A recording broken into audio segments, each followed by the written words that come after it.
क्या मसला है ईरानी लोगों का, उससे उन्होंने फारसी में बात की कि ब्रदर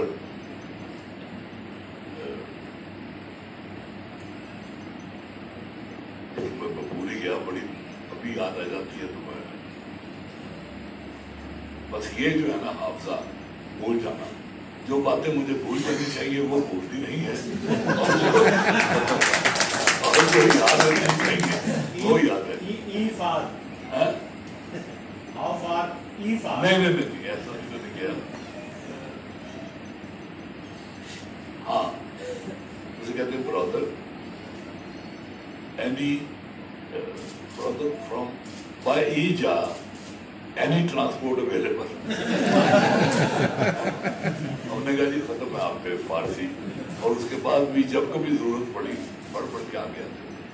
इसी तरह चाइना गए हम, तो वहाँ एम्बेसी में एक साहब बहुत अच्छा काम करते रहते, कहने के चीनी बात तो मेरे लिए मसले 15 साल से। तो अब वहाँ एक दुकान पर आते गए, उनको खरीदारी करनी थी मैंने, तो वहाँ मुझे कहते थे आपको क्या चाहिए, मैंने तो फलानी चीज, उस पर उंगली रख के कहते जॉर्ज और वो दुकानदार को उनकी उंगली की समझ आती थी, उनकी जुबान की कुछ समझ नहीं।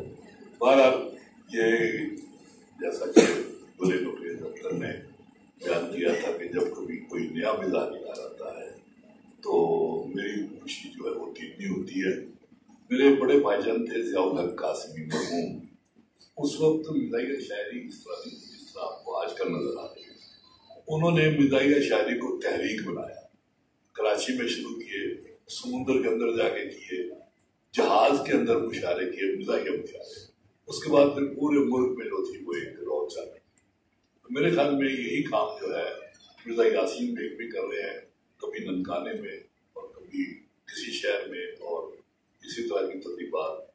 और ननकाने का मुझे हमेशा अफसोस रहेगा कि जिस जागीरदार के यहाँ हम ठहरे हुए थे उसने हमें सैकड़ों पेटियां अमरूद दिखाई और एक अमरूद देता।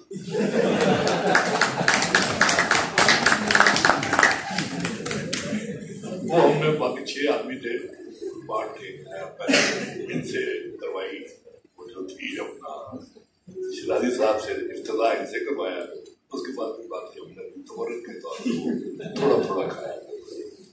तो बहरहाल मैं डॉक्टर टीम साहब को बहुत मुबारक देता हूँ। एक तो उनकी शख्सियत मुझे बहुत अच्छी लगी, सादा है बिल्कुल, और कोई खूंफा नहीं है, और इंसान को इंसान ही समझते हैं, और दफ्तर में भी यकीन है जो करेगा ऐसे होगा। बाकी उन्होंने जो मैंने पढ़ी है मज़ाह की ये किताब, इसमें जुमले दर जुमले हैं मौजूद हैं ऐसे कि जो आपके चेहरे पर या तो तबस्सुम ले जाते हैं या कहीं कहीं आप खिलखिला कर भी हंसते। आजकल हाँ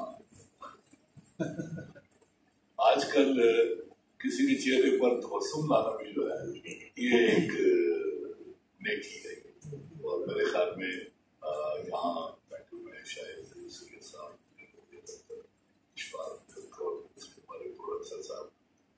ये मुसलसल ये नेक काम जो है कर रहे हैं। एक वाकया मैं चलते चलते आपको सुना देता हूँ कि जो मिजाज निगार होता है ना, वो कोई ना कोई उसके अंदर कहीं ना कहीं कोई दुख जरूर होता है, और उस अपने दुख को वो मिजाज में लपेट के एक दफा चार्ली चैपलिन एक साइकियाट्रिस्ट के पास गया, बहुत डिप्रेशन, उसने काउंसलिंग की और आप क्यों करें, आजकल चार्ली चैपलिन का शो चल रहा है, अब वो जाके देखें। कहता जी मैं ही चार्ली चैपलिन।